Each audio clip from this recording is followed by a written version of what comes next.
item on the agenda is 706. 15 minutes still. No, as I mentioned to you earlier, I did away with that because you refused to adhere to what the council policy was. So we're moving to the full council meeting. The first item on the agenda. I've told you what we were doing, and I said I would start the meeting 5 minutes after you disrupted it earlier. We suspended the meeting, and we're now resuming with the full council meeting on agenda item 706.23. Declaration.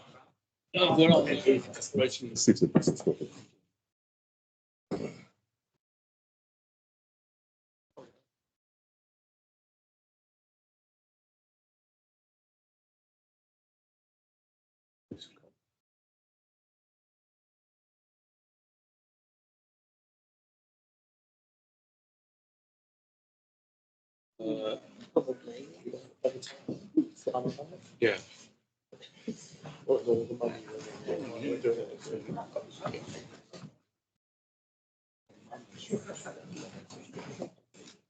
The first item on the agenda is 706.23, declaration of any disclosable pecuniary interest.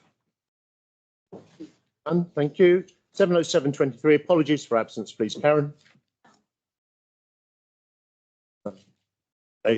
708.23, minutes to confirm the full council meeting held on 30th January 2024 to be confirmed as a true record. Are councillors happy that they are a true record? Thank you. Onto the committee meeting, 709.23, committee meetings. Received the following meetings. The amenities of the 6th of February 2024. Councillor Jeremy, please. Thank you very much, Mr. Mayor. Very happy to move the minutes from the amenities committee held on the 6th of February. There's no recommendations. It's all resolved business, and I therefore move the minutes, please. Happy with the minutes? Good. Good. Moving on to the planning meeting of the 13th of February 2024. I chaired that one, and again, it was all resolved business. We did have a presentation about the conservation area, and it was pleasing to note that we had some matters to go back to Bretland in relation to that, but there was all resolved business, so I moved the minutes. Agreed. On to the finance and personnel meeting of 20th of February. Councillor Jeremy, I believe. Thank you very much, Mr. Mayor. I'm happy to move the minutes from the Finance and Personnel Committee held on the 20th of February. There is one recommendation which is dealt with on the main agenda this evening. That being taken as read, I'm happy to move the minutes. Agreed. Thank you. Move on to the Heritage and Events meeting of the 21st of February. Councillor Brindle, please. Thank you, Mr. Mayor. Pleased to move the minutes of the meeting of the 21st. I think there are a couple of items that I perhaps need to draw to your attention and get you to act upon. One is at number 694, and the 3 bullet points. And the second bullet point, the critical one, is criteria for selection of mayor and deputy mayor. The main focus of the review was discussed and amended to state that the length of service of councillors to be reduced to 1 full year. I think we need to agree that, colleagues, or at least I need to put it to you and invite you to give the opportunity to agree it. Your microphone on. Okay. If you missed those pearls, I won't repeat them unless you... No, I'm not getting a lot of enthusiasm for that. I don't... The recommendation that we amend the civic policy. Yes. And that is your recommendation. Yes. Then. Okay. So is it Councillor Terry to propose that? Or is it? Yeah. And Councillor Stewart to second. Yeah. Are we all in favour? Thank you. Thank you very much.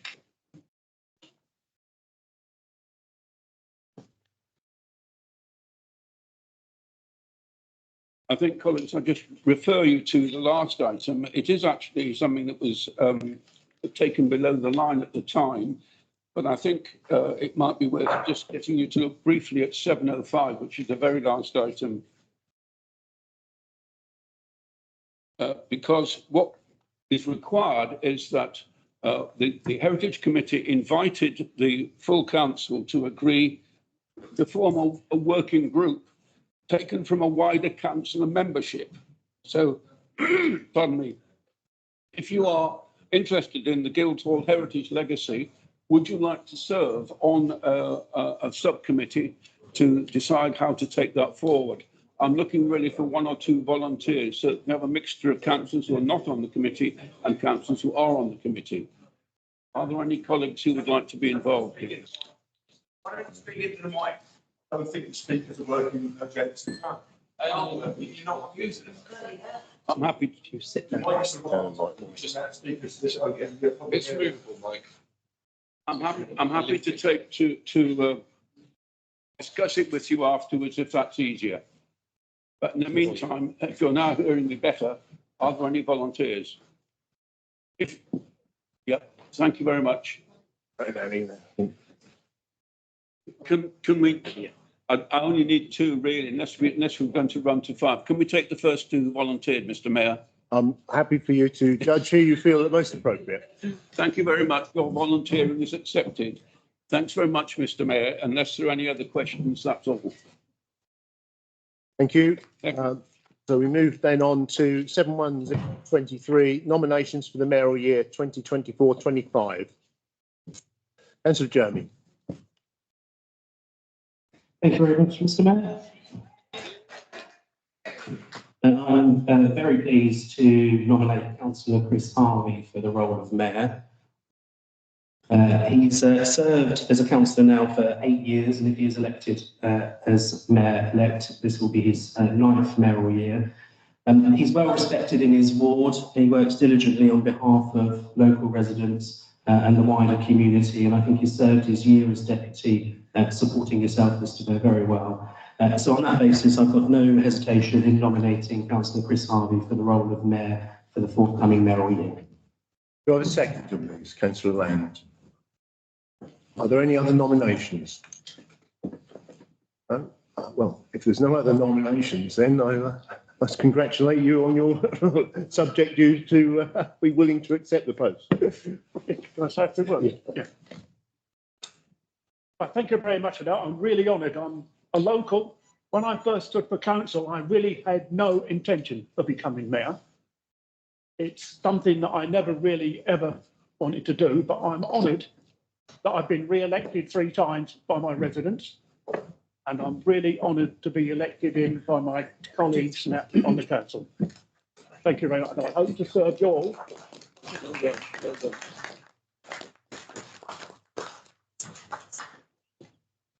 So the second item under this agenda is the appointment of a deputy mayor to serve for the mayoral year 2024-25. Do I have any nominations, please? Councillor Peters. I'd like to nominate Councillor McDonald. Councillor McDonald, seconder. I'd like to nominate Carla, please. Yeah, so I need a seconder for Councillor McDonald. Councillor Terry to second. Councillor Blackburn has nominated Councillor Barretto. Do I have a seconder for that? Councillor McCambridge as a seconder. Are there any other nominations? No. So we'll put to the vote then. So all those in favour of Councillor McDonald? 2. All those in favour of Councillor Barretto? I think. And abstentions? 4. Okay, so I think I congratulate Councillor Barretto in her role as Deputy Mayor-elect. There we go.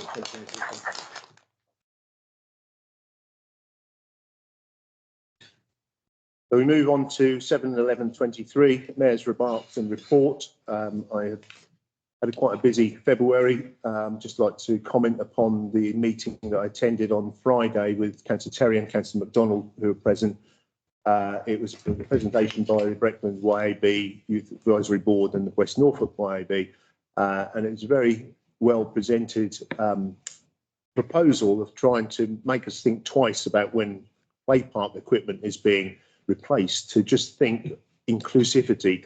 Not just those physically disabled that we would normally think of in a wheelchair, but obviously visually impaired and those with learning difficulties as well, which I think was an eye-opener to go there. And whilst there is a cost involved in these things, it doesn't necessarily have to be every time we do it, if we just move towards and have that mindset of looking at ideas when things are being replaced. So I did ask the organisers if we could have an aid memoir to be sent to all the clerks in the area to just get it on there. And I believe Councillor Terry's going to bring that to amenities to discuss further. But other than that, it's been a busy month. I won't bore you further.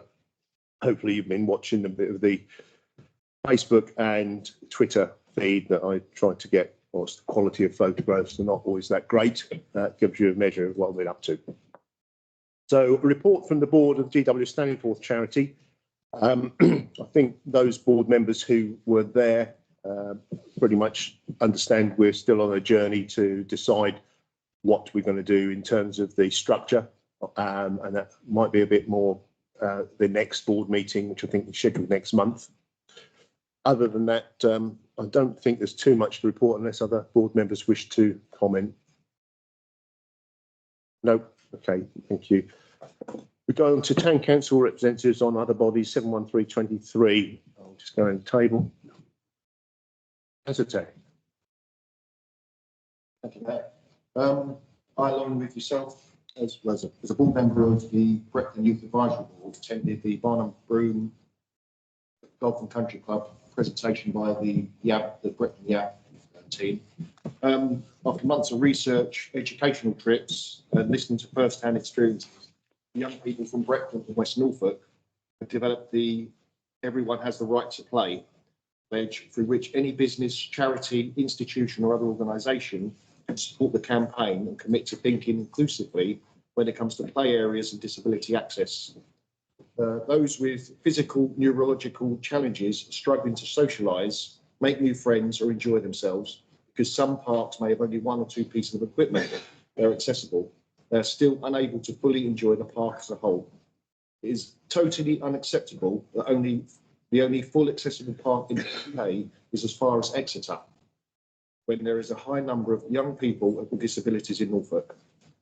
Thank you. Going around the table then, any further council representatives of other bodies? Councillor Jeff. Yes, thank you, Mr. Mayor. I was just going to mention that the Charles Bowl Museum, the next meeting of trustees is later this week, so not scheduled to align with this, but on Easter Sunday, 31st of March, is the grand opening. I don't believe there might be an invite extended, so I just thought I'd invite anyone else to who's interested to attend on 31st of March if they can at all. Thank you. Councillor Cambridge. Oh, yeah. Sorry.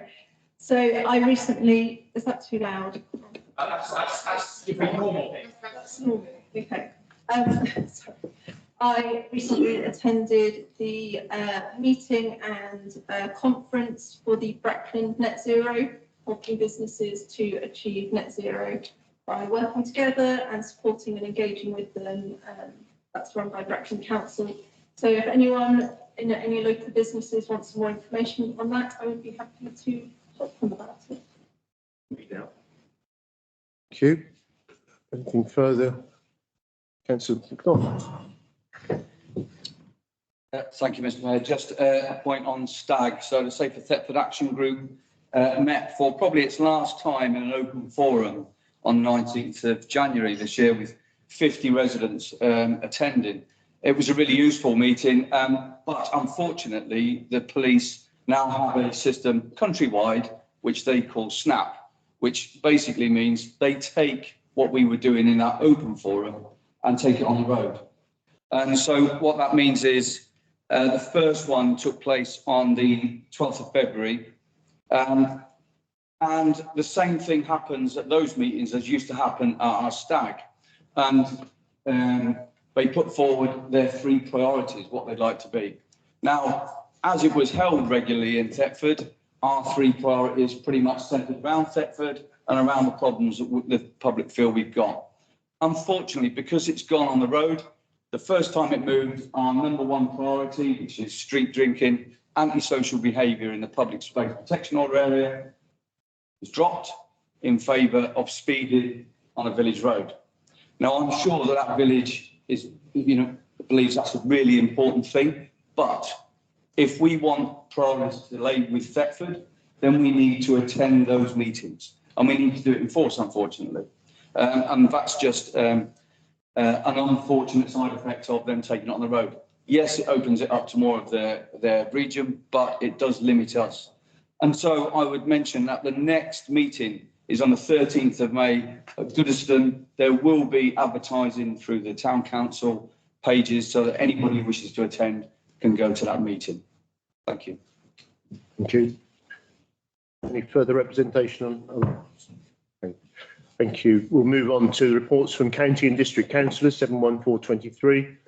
Going around the table once more. Councillor Jeremy to lead. Thank you. If you're happy, Mr. Mayor, I'll stay seated as we're adjusting to our microphones. A couple of things that I wanted to make people aware of. First of all, I had a meeting yesterday with Trox. Trox is a very successful business in Thetford, and I was really pleased to hear yesterday how they're progressing. Actually, all of the industrial estate up where Trox is located are progressing very well. Baxter's, Two Sisters, and others. If you've been up there recently, you would see, however, that the state of the road is pretty shocking in the whole of Caxton Way, and there's quite a lot of concerns about road safety, particularly with the number of HGVs and pedestrians that walk to the factories and then home again at various shift times. So I'm looking to work with Trox and Baxter's in particular and other businesses based there to look at, first of all, getting the road resurfaced and some of the line markings, particularly double yellows, redone, and then look at what else we can do to improve public safety in that location. And in a similar situation, I had a meeting today with the grammar school, who are very concerned about safety, particularly of pupils and parents on Bridge Street. It is a 20-mile-an-hour zone, and the children do cross that road on a regular basis, going to and from different lessons. And so speed is an issue. There's been several bollards along Bridge Street that have been hit by vehicles and unfortunately not replaced by the county council. So the very earliest intervention will be to get those bollards replaced, get the rumble strips and the line markings redone, and then look at what other road safety measures, signage can be installed. So it was a very positive meeting with the grammar school. And again, I was very pleased to hear today how well they're doing. Also wanted to update, eagle-eyed amongst you would have noticed that the first phase of the new pathway at Nuns Bridges is under construction, connecting the sort of middle section where normally you have to sort of walk along either the road and sort of dodge traffic or walk along the sort of muddy bank and grass. There's a new pathway going in there, and the aim is for there to be a new footbridge over the middle river, if you like, to remove possible conflict with traffic. So it's really positive, and working in partnership with County Councillor Jane James and also Thetford Town Council, who put some money in. Also pleased that the second phase, which is a pathway running alongside the river, if you look on the other side of the river is Ford Place, you've got Ford Meadow on the near side, connecting up the area where the fish pass is and the pathway leading to Arlington Way. There's a little gap there where there's no pathway whatsoever. It's a muddy strip, very difficult to walk on for large chunks of the year. That is phase 2. That application goes before Norfolk County Council's Cabinet Monday week, I believe, and next Monday, and the proposal is for that to be accepted. So hopefully that whole area will be connected up and sort of fill in some of the gaps to create a sort of circular loop, if you like. It's been a busy time for council budgets. I had the pleasure of budget setting at both Norfolk County Council and Brecon Council in the same week. Fortunately, the Brecon one was not quite as long as the County Council one, but entirely different sums of money, of course. I won't go into detail about the various different budget proposals and the amendments. They're all available online. Both meetings were filmed and available on YouTube, and the different proposals and budget amendments are out there. I was very proud to second the budget amendment from my group at the County Council, and I spoke in the debate at Brecon on their budget. Thank you. Well, Councillor, are there district councillors. We've got Councillor James in the audience to do her county update. There's a mic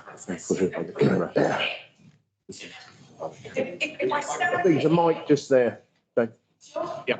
I'm really confident, so not having my back to the lines, but okay. Are we on? When the red bit comes on,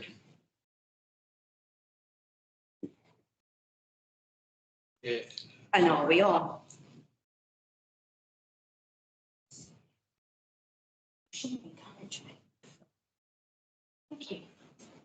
So, as Councillor Jamie correctly said, coming to Norfolk County Council's Cabinet next week will be both the parish partnership bids for the 2024-2025 year and also the Community Road Safety Fund that, as Councillor Jamie said, we've been working together on to make sure we get best value for money for Thetford. To refresh your memory as well as the items Councillor Jamie outlined, this also includes more reminders for drivers of the 30-mile-an-hour areas around our towns and also in the 20-mile-an-hour zone on Cloverfields in direct response to residents' association requests. Additionally,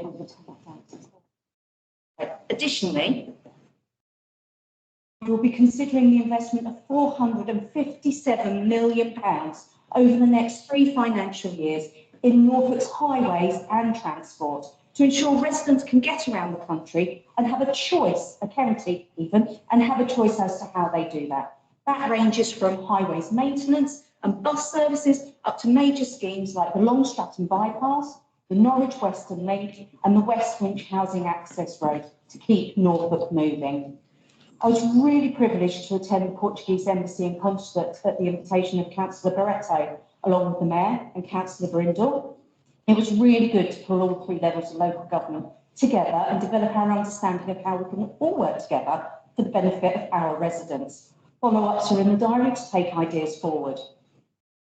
I previously advised this council that Norfolk County Council was holding a conversation over the summer regarding its future strategy for adult social care.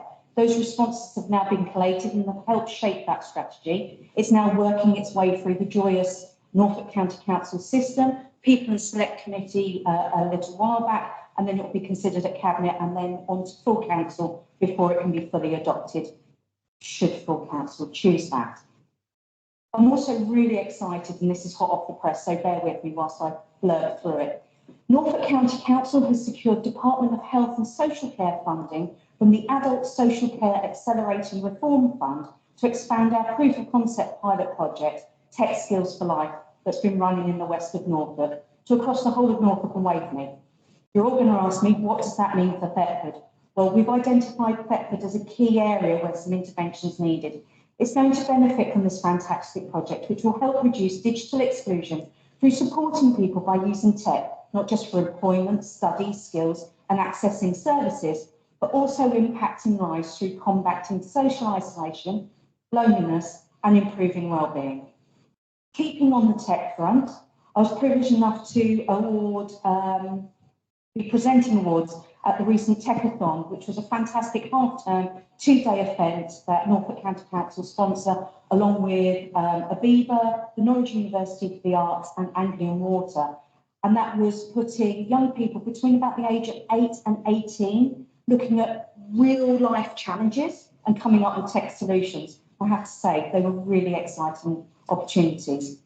Sticking with the tech theme, I was also privileged enough to sit on a panel discussion conversing about politics and technology in Norfolk at the Norfolk Developers Conference recently, and I appreciate my fellow panel members for their insights as well. Had a trip down to London for the Chartered Institute of Housing event to understand some of the challenges that the sector faces and their key asks of politicians at all levels, and I know that's something that's on all of our radars. Along with Councillor Terry MacDonald and the Mayor, as has previously been mentioned, I was pleased to attend last week the launch of the Breckland and West Norfolk Youth Advisory Board's Everybody Has a Right to Play campaign. I'm not going to rehash what people have said, but I'm going to make sure that their messages are heard through my networks. My ask to you at Thetford Town Council is please ensure you rise to that challenge and make inclusion and accessibility a key part of refurbishment plans and scheduling in your plate park considerations. Thank you. Thank you. Councillor Lamb, anything from Breckland?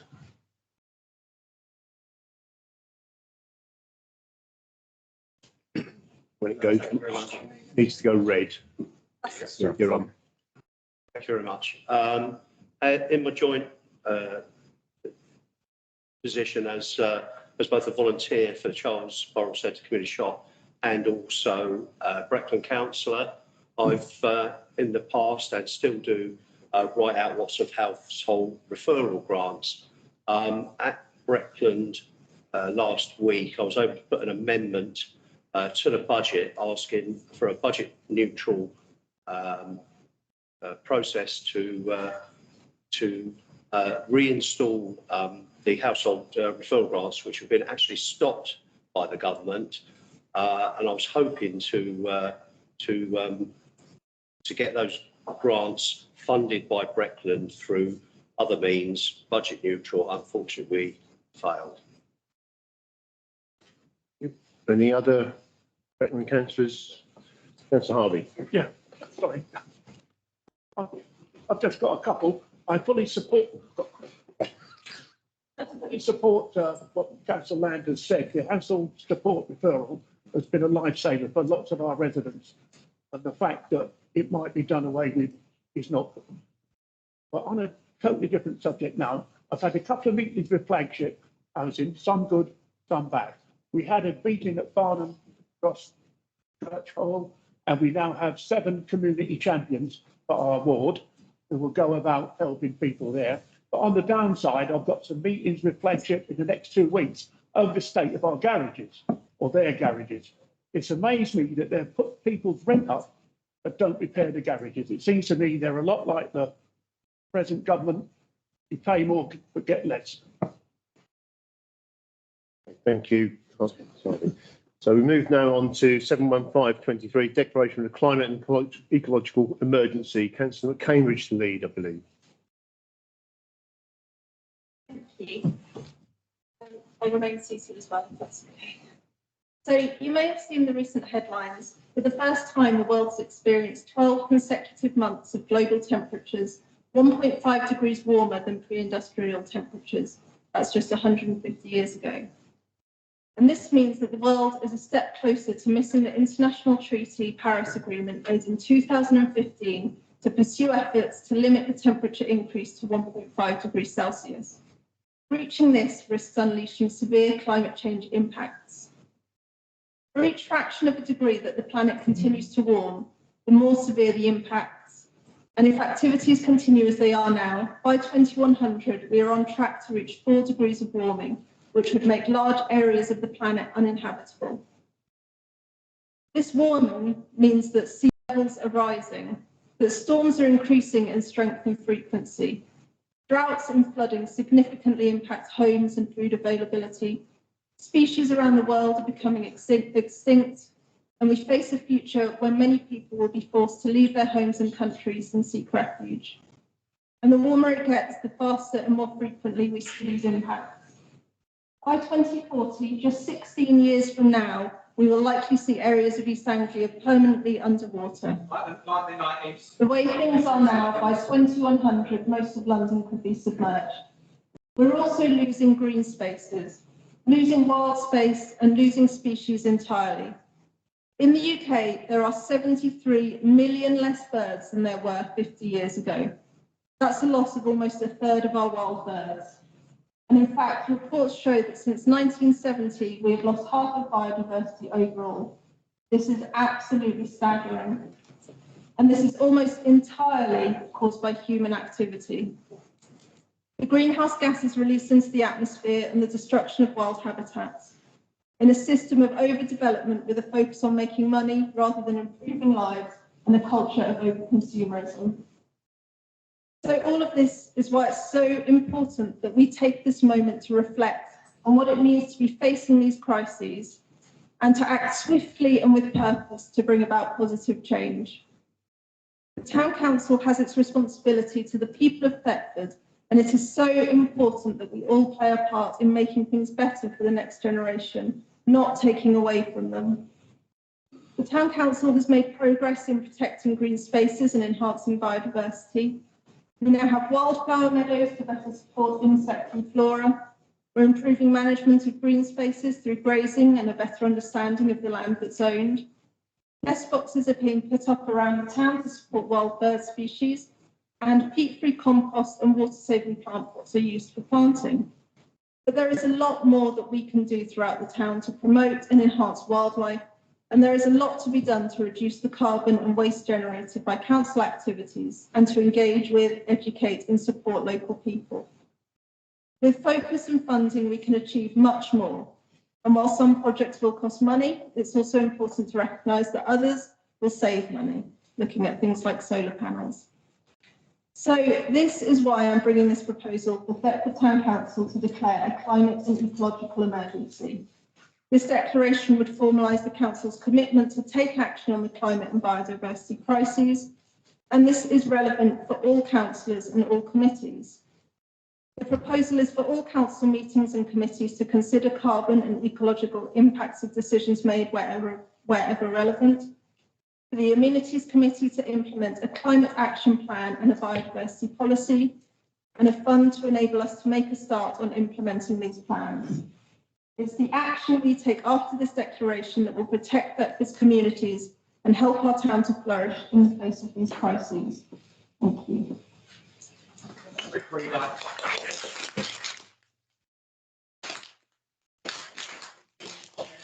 So, the Councillor Cambridge, the recommendation at the bottom of the paper was to those three items there. So I think if that's your recommendation, you're bringing to the table. So do have a seconder for that recommendation. Councillor Blackburn. Should we have a vote? All those in favour? Sorry, Mr. Mayor, there's several people that want to speak. Oh, sorry, I apologise. Councillor Terry. Sorry. Thank you, Mayor. Why are the government, local councils and organisations declaring an emergency? Many organisations have been working for many years to try to prevent climate change. The change needs to happen faster. It's a key priority to prevent global temperature from increasing by more than 1.5 degrees, consequences of which would have a massive impact on us all. It's become clear that business as usual is no longer an option, and that action must be taken urgently to limit the negative impacts of climate change. This action necessarily involves everyone, individuals, organisations, and all tiers of local and national government, nationally and globally. To become net zero, everyone needs to play their part. We can build thriving communities and grow our economy by changing how we live and how we work. And we can act now to reduce our emissions and prepare for the impacts of climate change that can't be avoided to help protect what we love. We can do nothing, or we can do net zero. There is only one answer. The message could not be clearer. We need to do everything we can to reduce our greenhouse gas emissions right now. Unless we take major action to stop emissions, we're facing an Earth that is hotter, plagued by more extreme weather and less hospitable than the already warmed planet that we have today. As a board member with the Breckland Youth Advisory Board, it concerns me that with the young people expressing feelings like sadness, anxiety, anger, powerlessness, helplessness and guilt, climate change negatively affects their daily life and functioning. As a consequence, it is common young people to lack trust in governmental action over climate change. Our young people on low incomes in the UK are more likely to be affected by the changing environment than the more affluent peers. Conversely, young people on low incomes also stand to benefit the most from more support and targeted policies as part of the green transition. There is an abundance of evidence for how environmental crisis will harm young people's physical and mental health, but there's also evidence that young people's education, development and income will be hindered as well. Human activity produces greenhouse gases, particularly carbon dioxide. Gases cause climate change. Raising the average temperature of the world, this is already causing extreme weather, sea level rise and damage to nature. We don't take urgent action, these impacts will get much worse. By declaring a climate emergency means we're prepared to play our part. Alongside other towns and cities around the country, we are committed to taking the action needed to prevent climate change becoming much worse. We're in a climate emergency because our climate is changing faster than nature can adapt to it. including us. We have a limited time to keep global temperatures within a limit that the Earth can recover from, so we have to take action now. The climate is the long-term pattern of day-to-day weather. Put simply, the climate is what you have in your wardrobe, whereas the weather is what you're wearing today. By the declaration of climate emergency, we will commit the council to doing all it can to reduce not only emissions related to its operations, also working with partners, local communities and businesses to encourage them to limit the impact on the environment as well. Thank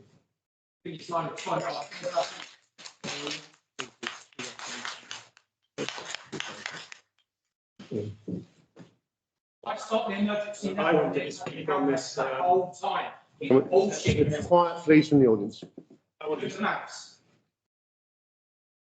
to speak on this matter today, not just as a member of its council, but as a worried parent of young children and a concerned citizen of our planet. Challenges we face are immense, but so too are the opportunities for meaningful change. I urge this council to take a bold and decisive step of declaring a climate and ecological emergency. My professional life working for a science-led nature conservation organisation, I'm confronted by the overwhelming and irrefutable evidence that our planet is in crisis every day. The signs are all around us, even here in Thetford and more widely in Norfolk. Rising temperatures, accelerating coastal erosion, floods and the heartbreaking catastrophic loss of biodiversity. The delicate balance of the ecosystems that sustain all life on Earth is being irreversibly disrupted.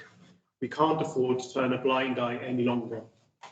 I was at a meeting recently where I heard UNICEF describe the climate crisis as a child rights issue because of the negative impact it's having on the basic human rights of children to access food and water, healthcare and education, among other things.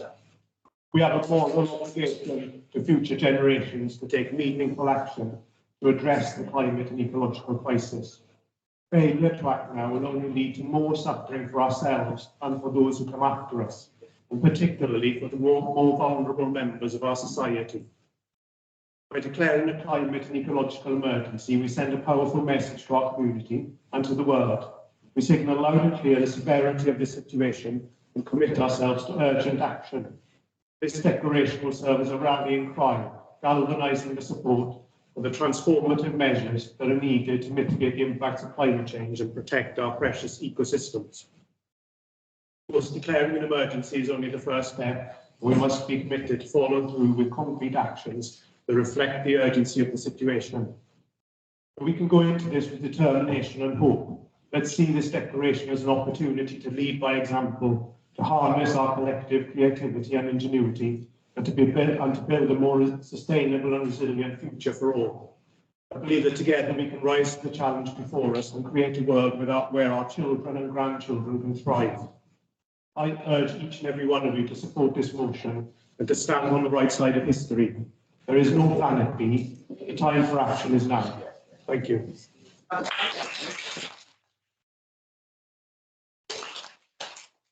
Can you prove all of that? Can you prove any of that? Just wanted to say a thank you initially to Councillor Cambridge. A lot of time and effort went into her initial proposal. Well done to Ian and Stuart as well for the words. I'll keep it short. I don't need a clap. The work we've already done with the wildfire, the wildflower gardens is brilliant. I look forward to seeing what we do going forward with the climate in mind. Mr. Jeremy. Thank you, Mr. Mayor. I wanted to particularly speak on the biodiversity issue because I think many people would say, well, what's the relevance to Thetford and Thetford Town Council? And I think that's a fair question. Of course it's relevant because we're part of society, we're part of this world. But if you think about Thetford and its geographical location, we are surrounded by and have within this town a whole variety of very valuable and very fragile ecosystems.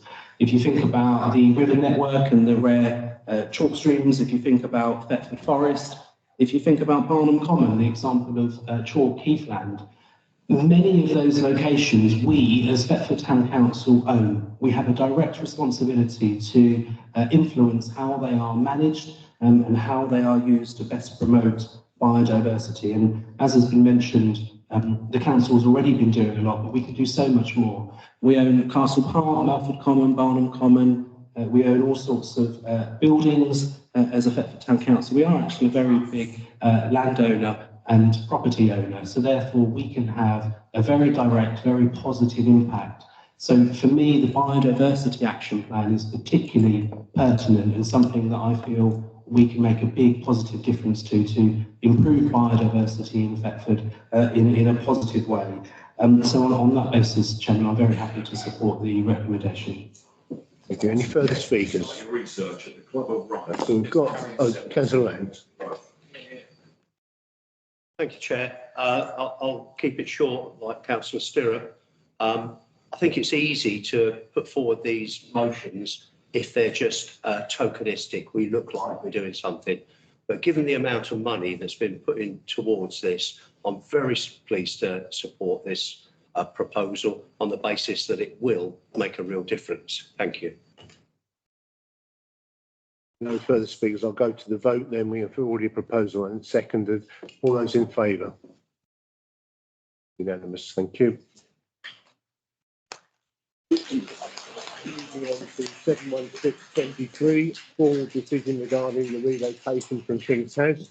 To review the in-principle decision to move from King's House to the Carnegie on a permanent basis. What's your nation?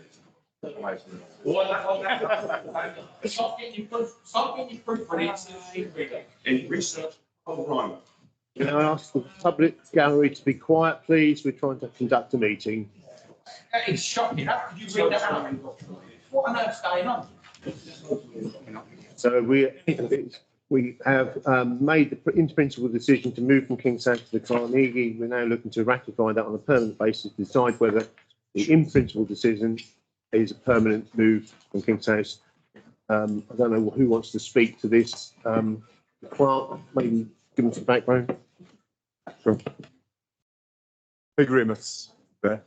What happened is we had a situation where we made an in-principle decision way back without understanding the full costs. And what the Finance and Personnel Committee decided to do was to make sure that we identified any potential costs that we hadn't seen. We've been doing an exercise. It is actually very difficult because the final costs that we need have to come from a negotiation with GW standing for board. But we need a mandate from this particular council to be able to go to that particular level. So the reason for this item is to make the recommendation that we can meet with GW standing for board, we can have the negotiations, and then we can actually have a plan of action to vacate. Our intention is still to vacate by the 1st of April, or sorry, the 31st of March 2024, but there will obviously have to be some negotiation between the board of GW standing for and the town council. We have a little bit of difficulty because we don't have lease agreements and we don't have, there's a whole lot of other issues that we have to resolve, but I'm fairly certain that we can do that before the end of March. Thank you. So obviously you've tabled the recommendation there. So that it's the meeting to be arranged, formal resolution to be issued, and all committee meetings to be rescheduled for the Carnegie, and the memorabilia and historical items to be catalogued, moved and stored and displayed. So we do have a proposal for that. Councillor Jefferson, seconder. Councillor Harvey, all those in favour of the recommendation? Anybody against? None, so it's carried. Thank you. On to 71723, community engagement. Discuss any matters or agree consultation or media releases that are required. Are there any suggestions? Councillor McCambridge, presuming that's the ordinal one that you've just brought through. Yep, I think we're all happy to do that, given that it was unanimously carried. Are there any other matters that we wish to publicise? No? Okay, we'll move on then to 71823, request for a variation of Guildhall premises licence. I will speak to this. I'll declare the interest in the Dad's Army Museum. For those that don't know, we started to sell some beer through the Dad's Army shop last year, and the Breckland licence officer came and forbade us to do so because he pointed out that the Guildhall licence, which we thought we were operating under, didn't show the lower ground floor as part of the licensed area. So we approached the town council and asked if they would be happy to vary their licence, and the officers were happy to do so. So what I'm bringing to the table that we as a council are happy to have a variation on our licensed premises, which would include not only the large court, small court and the upper floor, but also the lower ground floor to enable the Dad's Army Museum to sell its beer from the premises. So it's just a matter of being open that, you know, that's what we're after.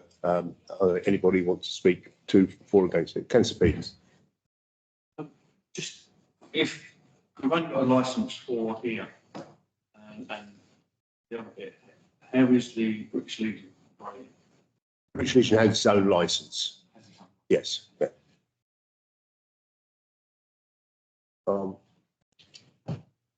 I don't really want to propose it, but I'm quite happy to do so.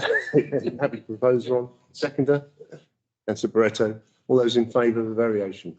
Thank you very much. So, move on then to 71923, committee officers update, to receive any updates from committee officer. I think councillors will be really pleased to know that we finally got our costs for the 2 towers. Those costs have come in. There's some big decisions to be made. We're putting it into a paper and we'll circulate it to the council. But the costs that we're looking at to have it repaired in situ is about 63,000, and 6 to 8 weeks to have that work done. The first thing that we're doing is we're actually appointing a project manager, because those who I've been the committee clerk have heard me really go on about that. So I do apologise for doing it again. We'll appoint, the first thing we do now is appointing a project manager to ensure that because the contractors actually undertake the work. But we do have to make a decision about altering some of the scaffolding and the opportunity cost of either keeping it there and doing the work in situ. But the paper will be circulated to councillors shortly. Move on then to 72023, the exclusion of press and public. Consider resolving pursuant to the Public Bodies Submission to Meetings Act 1960, the press and public be excluded for any remaining items of business on the grounds that the publicity would be prejudicial to the public interest by reason of the confidential nature of the business to be discussed. Are we have to exclude the press and public? Agreed. Word, thanks anyway. Thank you very much. Thank you for those members who stayed for the longer evening than we all